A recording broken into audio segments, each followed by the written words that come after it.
Alright, I don't even know what day it is anymore. Well, today's Friday, so they're doing roll race eliminations today. We were supposed to do some drag race qualifying after, but it got rained out in typical TX2K fashion, which we have made 7 qualifiers up until this point. So, something we realized, so, it's ready. Got the tarp out? Yeah, got the tarp out. Something we realized today, you're gonna get in the driver's seat and just pump the brakes and I'll push it out.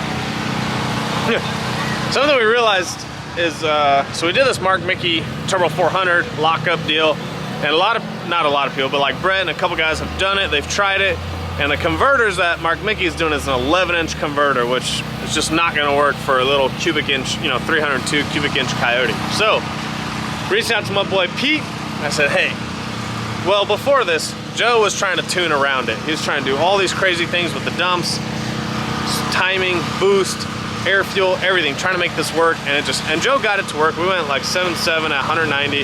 The car just will not get on the two-step. I mean, Joe got it to get on the two-step, but not like it should. And it just leaves like a turd and it drags it down. So, reached out to my boy Pete, who I worked with a lot before when he was at the other company, and I work with him a lot now because he's at Circle D. I said, this is crazy, but can you build me a converter in a couple hours and get it to me in Dallas? So Circle D is down in Houston. He said, absolutely, no freaking problem. And so we literally just got delivered a Circle D lockup converter, Coyote Direct spec from Pete. And we're hoping this is gonna fix our problems because this is a 9.5 inch, which is what we always use in Coyotes, but we were leaning on Mark Mickey, which their customer service has been great. I just don't think their converter is gonna be good for our program. So maybe that one will work on another car. It's not gonna work here. We're about to switch it up. It's about to be a long night because it's 7 o'clock. We just got the converter, and which it really doesn't take that long. We got a few other things we got to fix, but in hopes of making some qualifying passes tomorrow, because the only thing is all the tune-ups Joe's been doing are gonna be completely wrong because that converter was completely wrong. So the goal is to get the new converter in and send Joe a log on the two-step and maybe give him a little bit of data so that when we go out there on the track tomorrow, hopefully we get a pass tomorrow or 2, we're not completely blind, but we're gonna be completely blind. So here's to a long night.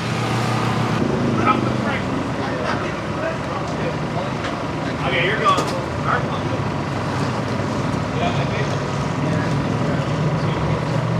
Yeah, you're good. Turn to the right. Right. Yeah. Keep going right. Don't build one of these if you ain't about this life. Alright, so we got the M&M out.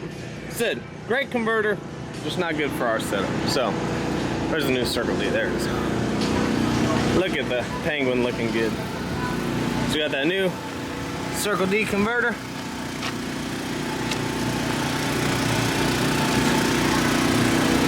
About to go back in.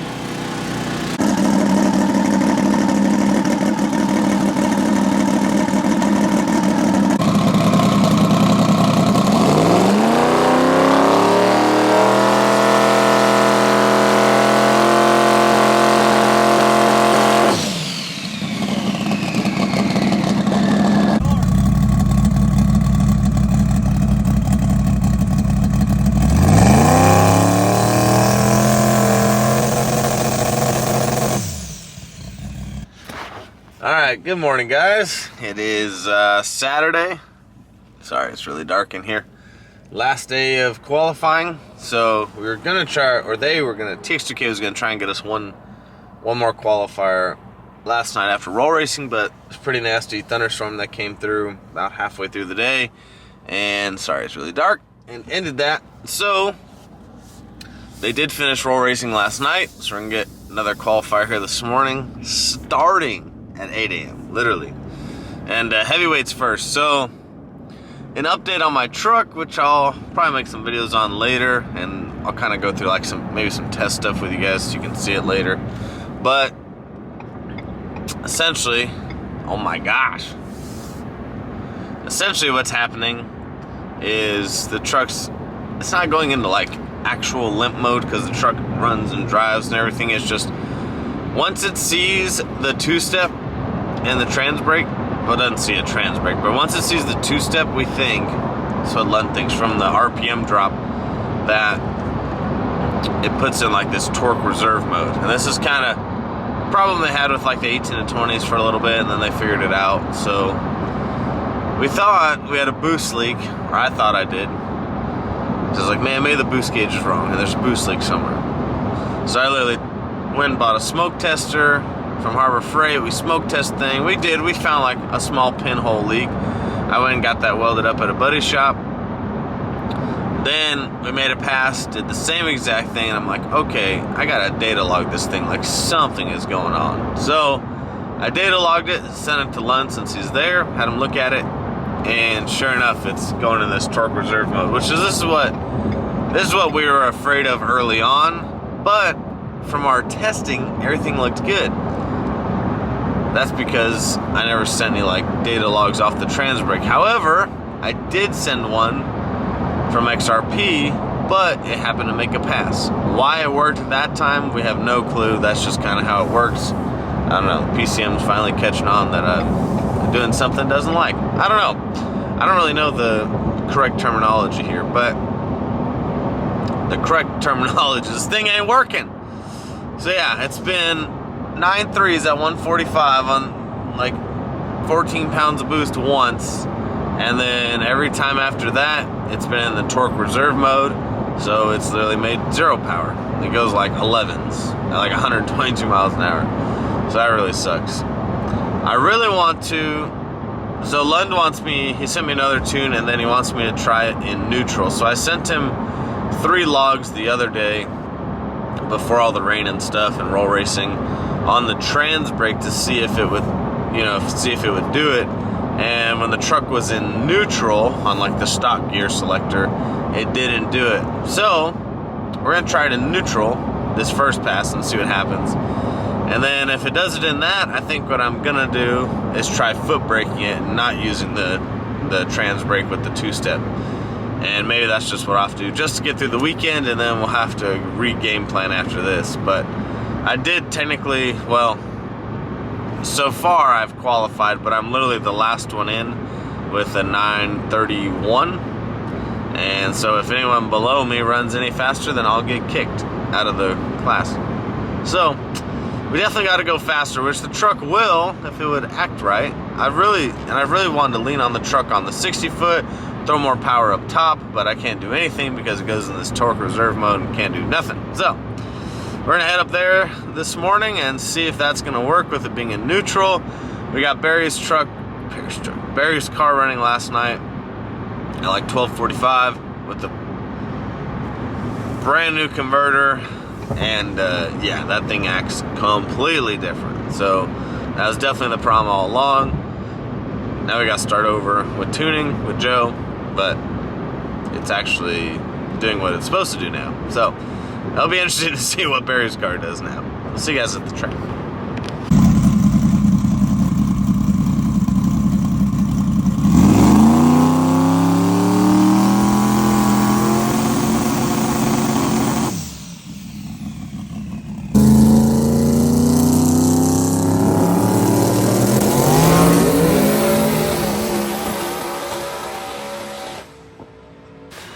Alright guys, well, it's Sunday, Eliminations Day. Yesterday we got one qualifier in the morning, which is still crazy. This is the most qualifiers we've ever had. But the truck is doing the same thing. So the truck's pretty much out. It got bumped out.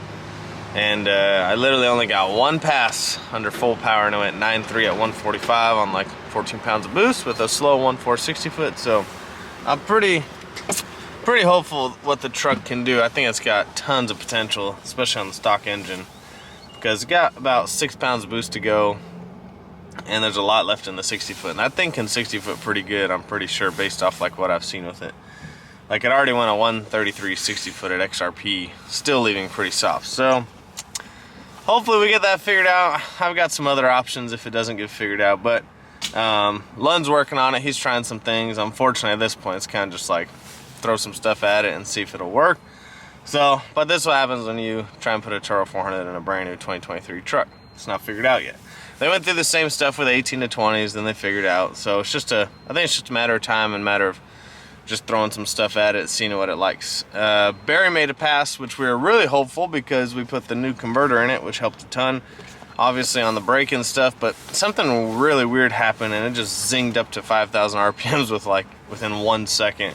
It like didn't even get on the two-step. It was really weird. It just went boom straight to 5,000 and then made no boost. So we don't know, maybe when I flashed it, file was corrupt, or like, you know, when you're downloading files at the track, the internet's not the greatest. So anyways, he didn't get to make a good pass, and then it just literally poured rain the rest of the day. So, and it's still not the greatest out. It's pretty wet this morning, but they're working on drying the track. We're headed over.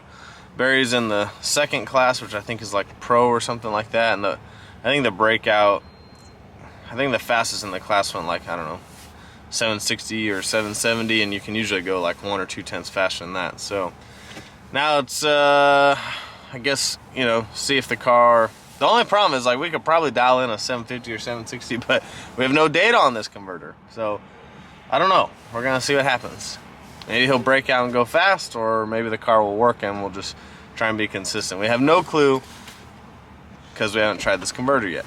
But this converter is the right way to go. We really need to get to like a private rental and test this thing out. So when this is all said and done, Reddy, what are you doing? When this is all said and done, Joe and I have decided that we're gonna take the car to a private rental. Oh my God, that BMW sounds like dog shit. That's awful, dude. Joe and I are gonna take the car to a private rental or a test and tune, whatever, and Joe and I are just gonna sit there for hours trying to figure this thing out.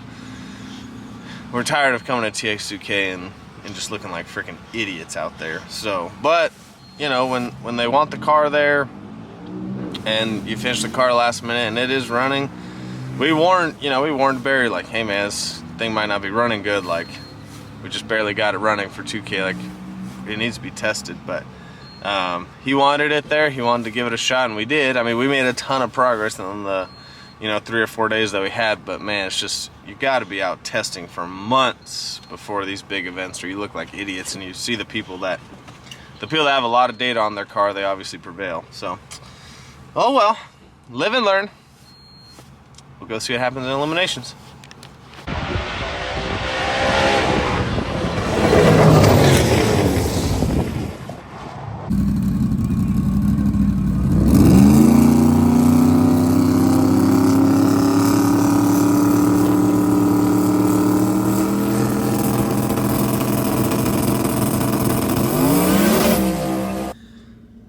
TX2K is not for the faint of heart. Oh man, it's Monday, we just got back. Luckily, TX2K has moved to Dallas, so it was only a 6-hour drive. And, well, we got knocked out. So, you know, we get home early, which is not always the best thing, but pros and cons to everything.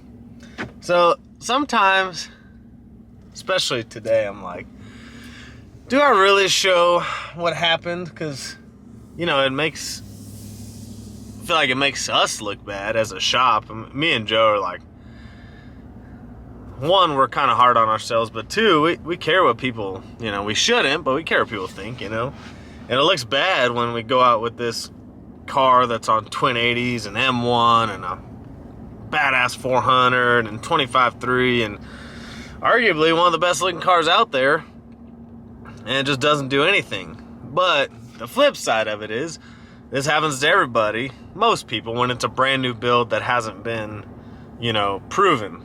It's not a proven setup. I've taken, and I've proved this with other vehicles, you take an S550 with a good twin turbo kit, like Nick's car, IRS, normal Viking off-the-shelf stuff, typical AMS 2000 boost controller, Lund Racing tune, and I'll have that thing flying within a couple passes. I proved it with Nick's car, because that's a proven setup. I already know the shock settings I need. I already know how the boost needs to come in because I've used those turbos before, all that stuff. And I proved that with Nick's car, and I've proved it with other cars that I've helped with as well. But Barry's car, my old car, the Tangstang, has always been like, kind of like an R&D car, because we're always trying stuff that really hasn't been proven. Yes, there is S550s out there on twin 80s and methanol, but it's not like there's a bunch of them. There's like 1 or 2. And so that, not a lot of that info is out there. So this week we learned a lot. And Joe and I were, we're kind of embarrassed because the car didn't do what we thought it should do. But like I said, the flip side of it is that that's part of figuring out these race cars. And there's a lot more lows than there is highs when it comes to racing cars. And this shit ain't for the faint of heart for sure. And we pulled the trans twice. We did a bunch of things. I mean, God, we did so much this week to that car. But all those things that we had to work through this week, we would have had to work through next week or at a private rental. It just sucks because we did it at 2K in front of a bunch of people. But in reality, we would have had to do it anyways. But this is why you go out and test your car at private rentals, or you go to Test and Tunes, because you figure these things out. You try things. Things don't work. You swap parts, change converters, try different stators, different shock settings, different fueling settings. I mean, all these things. And especially when you're at a race, things get forgot, or things get done incorrectly, whatever the case. So, yeah, but that's why I do it, before a race. It's just TX2K is the first big race of the year, so everybody scrambles over wintertime to get the car done. And that's why I think you see a lot of stuff fail at 2K, and then a lot of people prevail. And the people that prevail are the people that they've had their stuff running for a while, and they just made a couple little changes. Like maybe they upgraded the turbo size, or they changed their gearing in the trans, or they're, trying better shocks. But the car 90% of the car is lined out. So anyways, enough of the excuses. We did terrible at TX2K, but we learned a lot. We got Barry's car out there. At least he got to make some passes. And we worked through a ton of bugs in the matter of 3 or 4 days that probably would have taken us weeks to figure out, because we probably would have gone to a track rental and been like, ooh, this converter ain't right. Let's see if they can get us a stator. And so instead of getting a stator overnighted and changing it at the track and testing the next day, we probably would have had to wait another week and then go testing. Like, okay, something's completely wrong with this converter. So essentially what had happened was we leaned on Mark Mickey for the trans and the converter. Their transmissions are awesome, but they sent an 11-inch converter. I've always used 9.5s on these Coyotes, but we were leaning on the expert for this, and Mark Mickey, they are the experts. But I just don't think they do a lot of small block Coyotes, with big twin turbos. So 11-inch converter was completely wrong. So I reached out to Pete, Circle D. It's like, hey, is there any way you could build me a converter today? So he built me 9.5-inch converter within a couple hours, had it delivered, and we threw that in, and then we don't know, bad service or something when flashing the tune. The one pass we got on Saturday, it didn't work out. The car zinged right up to 5,000 RPMs, and of course, first in our heads, we're like, oh shit, the converter's completely wrong again. But we looked at the data log, and it was actually something corrupted in the file or something. Shit happens when you're at the track and there's bad service. So then Saturday, the rest of Saturday got rained out. Sunday, we sent some data logs to Joe on the two-step just to make sure that was kind of the tune-up we wanted to go with. We kind of backed the RPM down a little bit because the converter was definitely a little loose. So we didn't need that much, and we kind of wanted to make an A to B pass to get some good data. So Barry was in the second class, racing Zach in Brett's old car, and we had just done two-step tests in the pits to make sure everything was good. Checked over the car, topped off the fuel, charged battery, made sure everything was good, tight, and Barry does burnout. Everything looks good. Goes to stage. And right as he gets on the trans brake, it starts smoking. I instantly knew, I'm pretty sure that's trans fluid. And by the time it clicked in my head to do something, he was already bumped in, and boom, just a gallon of trans fluid went all over the track. And of course, he keeps driving, which you're not supposed to, but at the same time, he doesn't know that the car is leaking fluid, and he can't hear people. Everyone's yelling at the starting line, pull over, but obviously you can't hear that. We don't have a microphone system or a headphone system. So he eventually pulls over, and we had one trans line blow out fluid. So this is why I always do PTFE trans lines. There's people that sell kits and all this stuff with I don't sell anything non-PTFE for trans stuff because of how hot it gets and the amount of pressure. The biggest thing is the pressure and then the heat coupled with it. But we added a trans cooler to Barry's car because when we were having spooling issues with the 11-inch converter, I had the idea, like, let's add a restriction to the system to help it spool, which it did, kind of. And so we put a trans cooler back there, but we got like 2 different lines from Summit. One was PTFE and one was non-PTFE. And I was like, you know, probably for the weekend it will be okay. And so that was definitely my fault right there. I knew instantly that was my fault for making the call on the non-PTFE line. And what's fun, you know, it held for a couple days, I think like 3 or 4 passes, and then decided to let go. So that's why you always do PTFE. And we always do, like I said, it was just, we're in a rush, we're at the race, trying to make things work, and that's what we had to work with, and that's what we did. So that one's on me for sure. So yeah, that's how the weekend ended with Barry's car. The good thing is we have a ton of data. The car's coming back to the shop today, I believe, and I'm gonna make a few small quick changes, nothing too crazy, probably like a couple days worth of work, and we're gonna go to a test and tune or a track rental or something, and we're just gonna focus on the short track because we know the car has the power up top. So more videos coming on his soon. And then the truck, Lund sent me another tune to try out, but obviously, like, I got bumped out of the qualifying, so, which was fine. I didn't want to go down the track knowing that the truck could possibly run another 10 or 11. So embarrassing.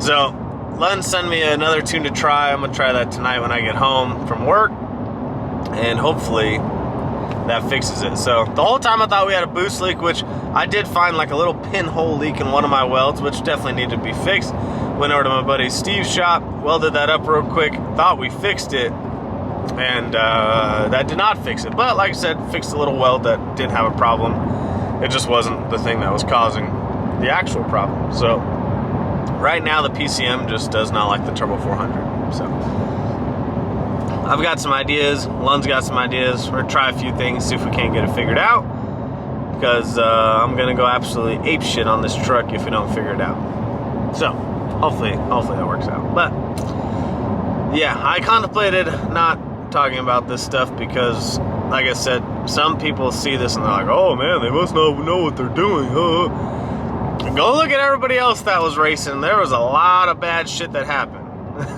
We weren't the only ones. The good thing is we didn't break anything. Hell, we didn't break anything. We just didn't go fast. But there's a lot of people breaking shit. A lot of people hurting engines, trans. And those people know what they're doing. That's just part of racing.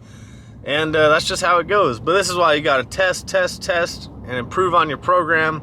And this was the first weekend out with Barry's car. So I'm embarrassed what happened at 2K. I can be man enough to admit it. If y'all don't like it, move your ass on. But that's part of racing. That's literally part of racing. But the car drove back on the trailer on its own. It's healthy, which is surprising because we were really hard on it. Trying to make that stupid ass converter work. And my truck drove on the trailer also. So hopefully you guys enjoyed that video. Check us out, coyotedirect.com. We got some new t-shirts and new hats that we were selling at TX2K that are now available on the website. If I can help you guys out with parts, holla at me. But see you guys on the next one.